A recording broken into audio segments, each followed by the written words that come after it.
Welcome to UO Today. I'm Paul Peppis, Director of the Oregon Humanities Center. My guest today is Kurt Toftland, prison arts practitioner and founder and producing director of Shakespeare Behind Bars. Toftland has worked in professional theater as an actor, director, producer, and playwright for more than 35 years.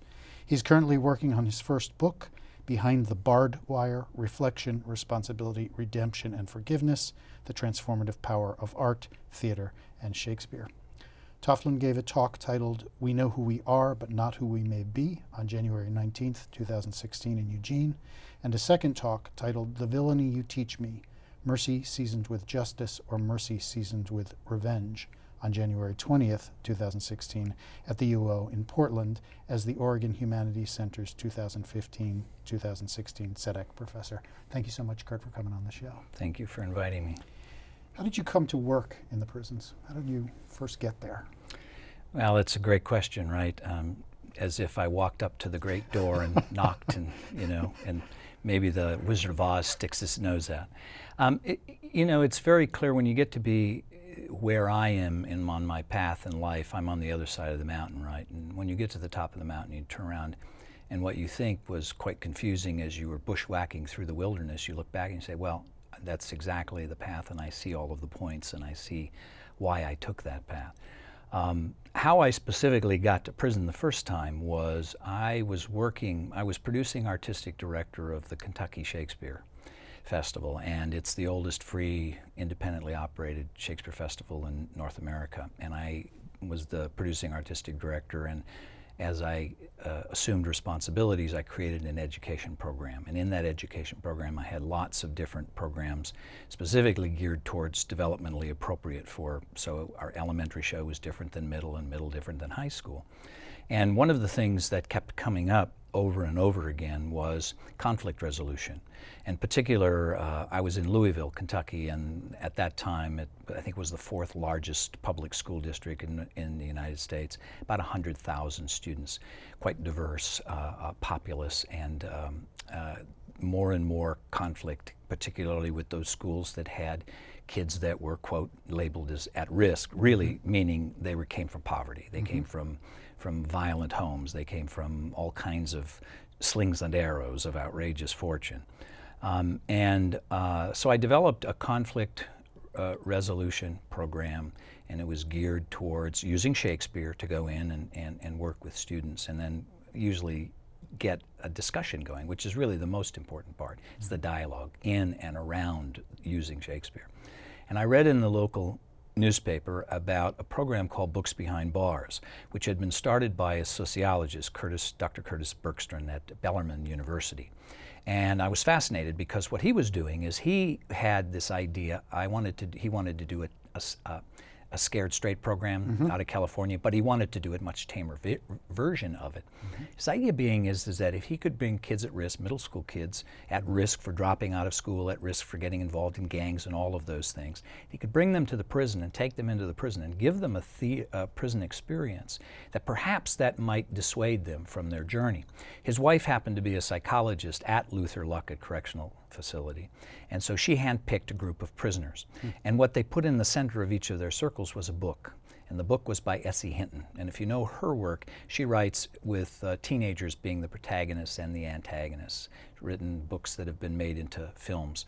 A Texas writer. And a lot of what she writes about was she was bullied when she was growing up. And so she's a very authentic writer and really quite gripping with students. So they read the book. Prisoners read the book. They loaded the kids up on a bus, took them to Luther Luckett, in through all the security and into the inner sanctum of a visitor's room, and there sat about 15 men dressed in prison garb. Actually, it was less so then than it is now.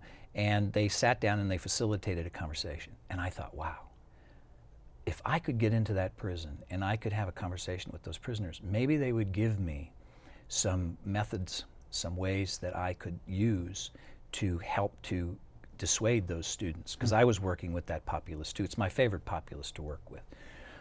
And so I approached him. I asked him out to lunch. He told me all about the program, and I was fascinated. I said, have you ever thought about drama? He said, no, why would I think about drama? What drama? Well, I don't know anything about drama.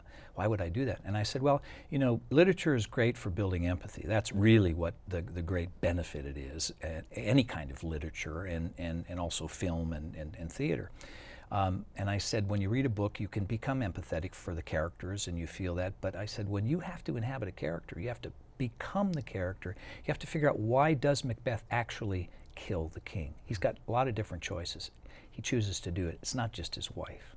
It's not just the witches. It's a variety of things. He said, wow, I don't know anything about, will you be my partner? So what we did is, we then, in the spring of the year, because of Shakespeare's birthday, we put a Shakespeare there, and the students read the same play as the prisoners. They enacted, put together, produced the same scene. Then they came together and they performed for each other. And then the Romeo prisoner could talk to the Romeo 7th grader, and they could have conversations about it. And that was the very beginning. That was in the early 90s. And that's all I thought, okay, I stepped away from it. A couple of years went by, and Kurt came back to me and said, we're flatlined. What could we do? I said, let me come in and teach a master class. And that time they were also in the women's prison. So the first place I went, the first prison I ever visited, was the women's prison. They were working on Macbeth and the witches scene. And I had just had just a great time working with the women and the students. The next was the men's prison, Luther Luckett. And I had trained Dr. Julie Barta, who was a psychologist there and who happened to be an undergraduate literature major, a confirmed Shakespeare Bartophile. And so she had been working with the guys more intensely than had been at the women's prison. So they were much deeper into the play. And they were doing Romeo and Juliet, the death of Tybalt, and then the revenge of Romeo on Tybalt, the death of Mercutio. And again, I was really excited. I'd never been in a male prison, quite different. And I met the men, and of course they had an idea of who I was because Julie had talked to them. And here come the students, and the students came in and they were unusually nervous, fidgety. So I pulled one of the students aside and I said, what's going on? He said, well, we really haven't worked on the play for very hard, and we don't all know, and we're, So I knew, okay, I got to do something quite different with this. So I spent more time working with the men so that the students could hear those lines and they could rehearse those lines in their head. And then rather than getting up and doing their whole scene, I pulled up and did bits and pieces with them. I had such a great time, I said to Julie, I'd like to come back because I don't think we've finished this discussion. She became my sponsor, the staff sponsor that opened the door, and that's how I got in. I came back maybe 6 times, and finally I was hooked. And I said to Julie, I said, I'm going to come back until they waste my time. And when that happens, then I'll do something else because I'm not getting paid, it's volunteer. That's 21 years ago. So that's a long, circuitous route about how I found my way in. So you've not only did you answer my first question, but you also answered my second question, which was what led to the development of Shakespeare Behind Bars. We're just going to take a quick pause right here, and we're going to show a brief clip from the documentary Shakespeare Behind Bars, which is an amazing scene that opens the film of 4 or 5 inmates who are practicing. What's the first line? Our revels now are ended. Our revels now are ended. These are actors. These our actors. As I foretold you. As I foretold you. Give me the whole thing again in one block. Our revels now are ended. Our revels now are ended. These are actors. These our actors. As I have foretold you. As I have foretold you. We're all spirits. We're all spirits. And are melted into air. And are melted into air. Into thin air. Into thin air. And like the baseless fabric of this vision. And like the baseless fabric of this vision. The cloud-capped towers. The cloud-capped towers. The gorgeous palaces. The gorgeous palaces. The solemn temples. The solemn temples. The great globe itself. The great globe itself. We are such stuff. That's right. That dreams are made of. Yeah. And our little life is rounded with the sleep as dreams made on. And our little life. I mean, and almost, it's like, how big can you dream? Yeah, yeah. So why does Shakespeare hold a particular appeal? What is it about Shakespeare that makes his work so appropriate for this kind of context? Of course, I'm going to give a very biased statement, and a statement that I'll stand by, and that is there is no writer in any genre that understands the human condition better than William Shakespeare. No one even comes close. No psychologist, sociologist, none. He encompasses them all. Part of that is not only his genius for understanding the human condition, but the other piece of it is that he had a long writing career. And many tragedies happened in his life. And if you put his timeline of his life and what's going on in his life and with his family, and you put the plays on the timeline, you'll see that he deals with many issues that happened to him right at the moment of the play and what happens in the play. The death of his son, Hamnet, becomes Hamlet. The death of his father, the ghost in Hamlet.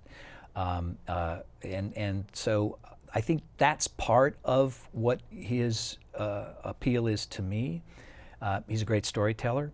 You will always, Shakespeare will not teach you what to think. He will not give you an opinion, but he'll teach you how to think.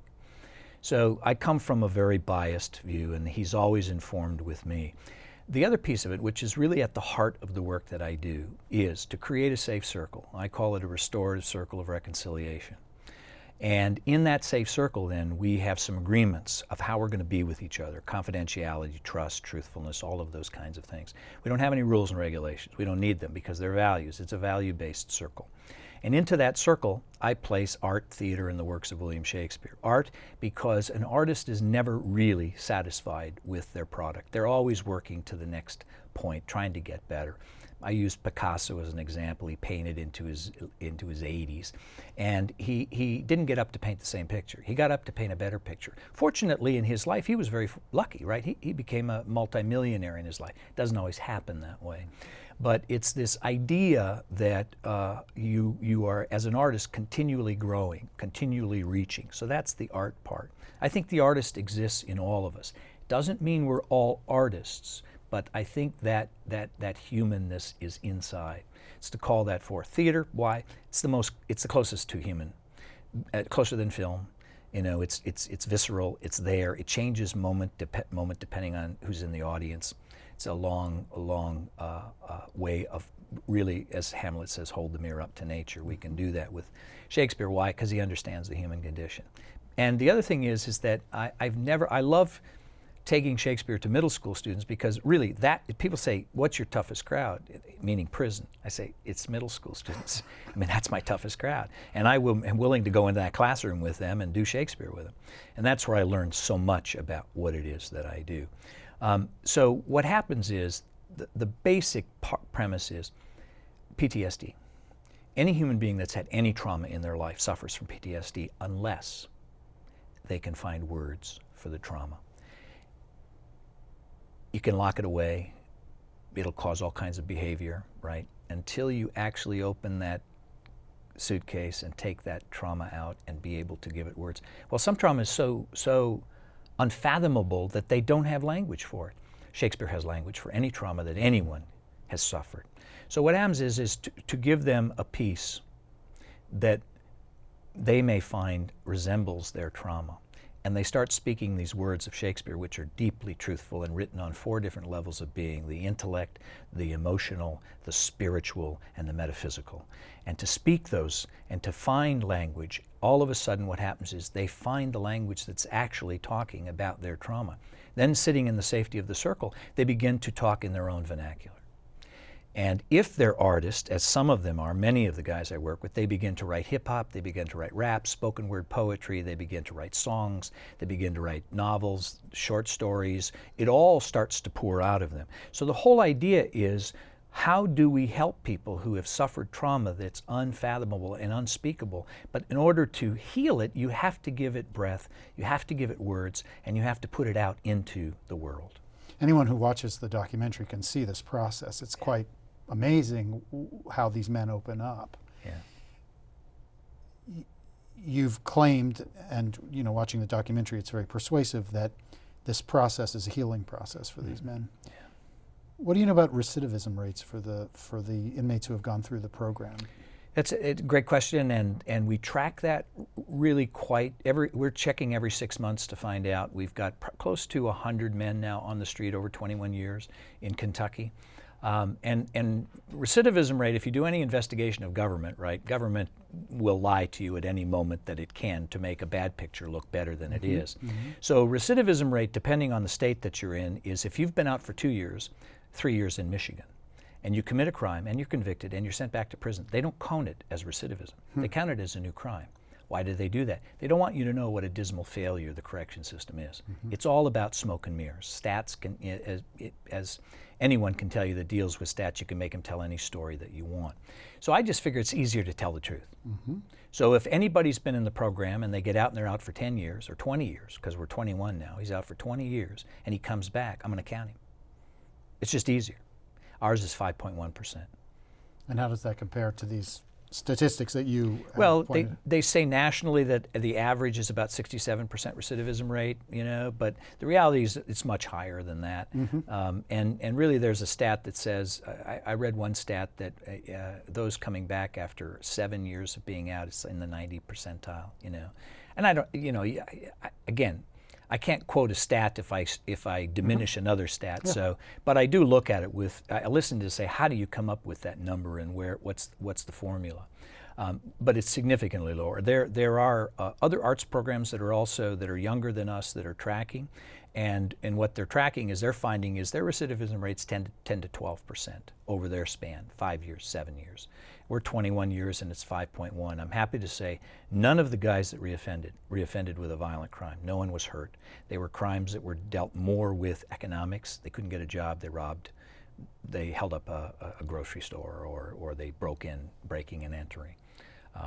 You know, we wait for the day, of course, that potentially could happen, but I think 21 years is a pretty good track record. So given that track record, how do the prison administrators, what's their attitude toward what you do? It depends on it depends on who is the visionary in charge of the prison. I've been very fortunate that in my career of working in prisons, I think we're coming up on our 10th warden in Kentucky. That's an amazing story to say you've survived 10, right?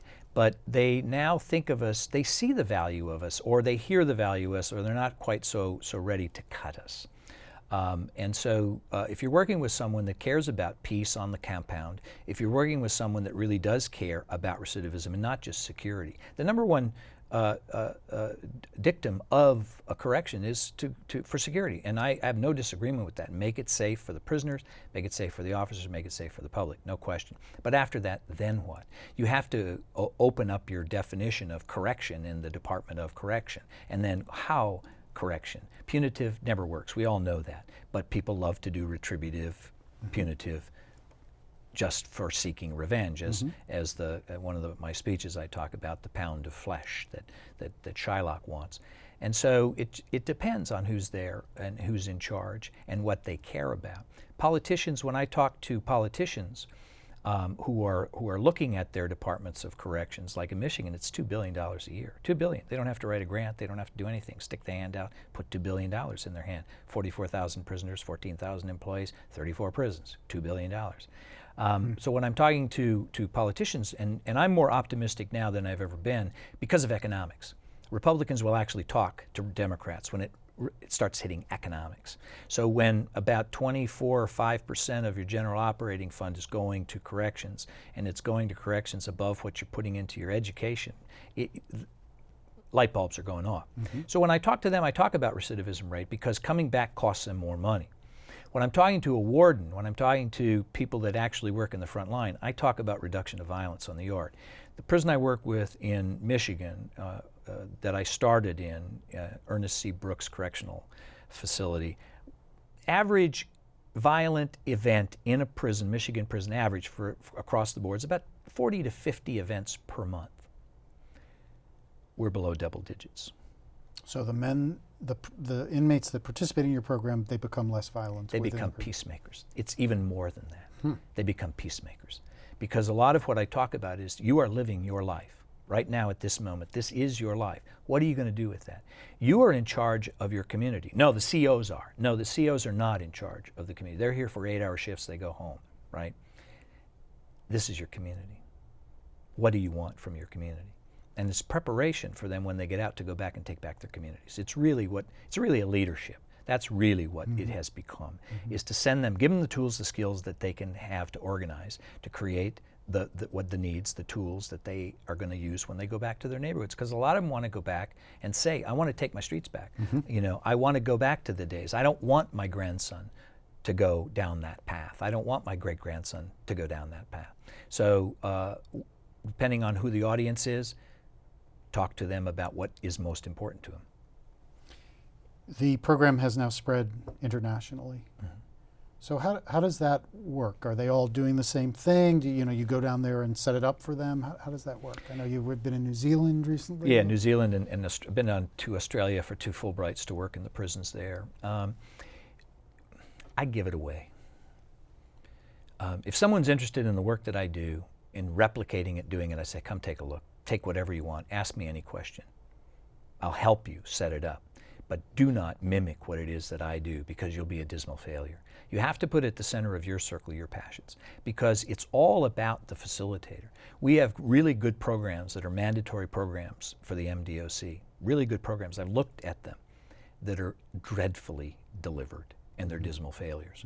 Because it is all, we're sitting here at the U of O, right? It is all about the who's standing in front of the class or sitting in the circle with the class. That, what do we remember about our greatest teachers? It's always those teachers that engaged us, that thrilled us, that had a passion, and we sensed that, and we loved being with them because they loved being with the students. So that's really what it's about, is put at the center of your circle. I'll teach you how to build a safe circle. I'll give you the tools that you need to do that. And then put the warden that you meet in the documentary, which is, I mean, he and my previous warden in Michigan are just such great visionaries, beautiful people. We just were on the same page, came from different backgrounds, but we both had the same goals. You could tell. And what he says is he was really revolutionary, because he said, these prisoners in the film, he says, these prisoners are our product. You know, in a more colloquial way, what he would say when he was talking to people, he'd say, okay, they talk about, you know, our prison here in Kentucky, we have a 28.5% recidivism rate. Now, I ask you, if you go out to your car and you start your car and 28.5% of the time it doesn't start, do you have a good car? You know, he could just reduce it down to something that was really digestible. One of the things that he said about me was, and he would quote this to, first time he said it, I think he was trying to make me laugh, but he said, Kurt could teach crocheting and the men would come and something would happen. But what he meant is, who's delivering the product? So I know that a number of the alumni have gone on to have successsul careers as artists. So tell us about Hal Cobb. Hal is still incarcerated. He got a 10-year flop. He went up about a little over a year ago. He got a 10-year flop, which really at that point previous to that he was getting about 5-year flops. And what you think then is you're going to go from 5-year to 2-year, right? Or they could let you go after 5-year. We knew he had to get over 20, that he wasn't get out for the crime. The crime was going to dictate that they had to give him 20. That seems to be what that magic number that you get by. He was over 20, he went back, he was confident, had everything lined up, everything ready to go, sponsor on the outside, he had a job, he had housing, everything, right? His chance of reoffending is minimal. 10 years. So now it's retribution, it's revenge. And part of that is caught up in the crime, and he got away with it for 10 years. And then when it was revealed, when it finally came out, because a roommate photocopied his journal and turned it over to the police, and then he ran and hid in Hawaii below the radar for a year. That all adds up, you know. It's like, and he made the choice to come back. He finally realized he was actually working in a Buddhist, I think it was a Buddhist temple. And so he was doing lots of meditating, and what he realized is, I have to go back and take responsibility. So he voluntarily came back. So tell us about the art that he makes.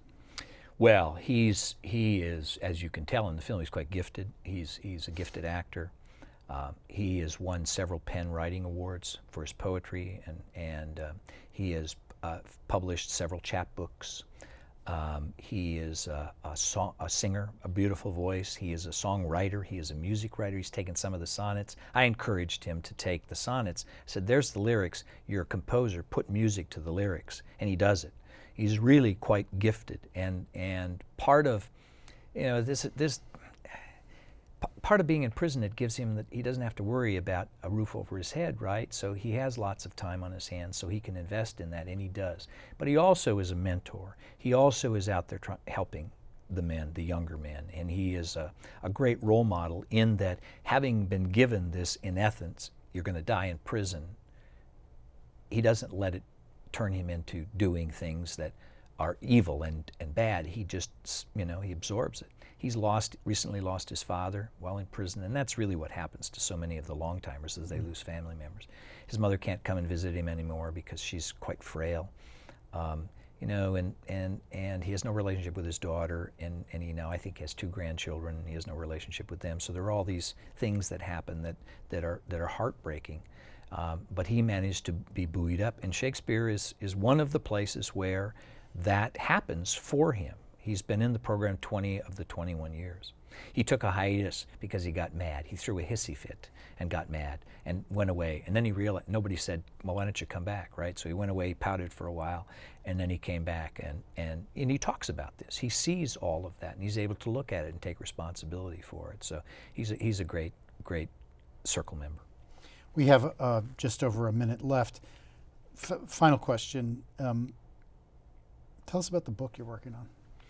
Wow, the book that I've been working on for years, as my wife says. I'm a journal writer. I probably have 20 journals that are filled with all of the experiences that I've had working in corrections. So it's a distillation. It'll be a distillation. I've written some chapters in some books. I just recently wrote, I was the 5th creative fellow at the University of Auckland. It's what took me to New Zealand. And we were all invited, there's 6 of us now, and then we were each invited to write a chapter on a book on creativity, called The Possibility of Creativity, which will be used in their course work in Auckland, and it'll be published internationally also. So I wrote that chapter, and it really got me going again. I had to focus, and I was talking about that experience, and I pulled out the journals, and I'm going through the journals and stuff too, and it's like, okay, I got to get back on task with this. Here's the problem. I'm a practitioner. I'm a doer. I need to be in that space. How do I create the space to write and still be a practitioner? I work now Tuesday through Thursday, 7:30 in the morning till 4 o'clock in the afternoon. I work with 200 men in 7 different circles every week. So how do I do that, you know? But I had to write this chapter. The good thing is give you a deadline, right? Give you a deadline. So it'll be about exactly what I think the title, I tried to make the title as explanatory as I can, and it'll be stories about my experience. I can't tell other people's stories. That's part of the circle. So you can always speak in the eye, but you can't go out of the circle. But I've gathered writings from the prisoners over the years, and then we'll assimilate them into chapters. Well, good luck with that project. We look forward to reading that book whenever it's done. And thanks so much for taking the time for speaking with us and for sharing your ideas and your talks with the community of Eugene. Thank you. I'm happy to be here. I've been speaking with Kurt Toffland, prison arts practitioner and founder and producing director of Shakespeare Behind Bars. He gave a talk titled We Know Who We Are, But Not Who We May Be on January 19th, 2016 in Eugene, and a second talk titled The Villainy You Teach Me, Mercy Seasoned with Justice or Mercy Seasoned with Revenge on January 20th, 2016 at the UO in Portland as the Oregon Humanities Center 2015-16 SEDEC Lecture. Thanks so much for watching.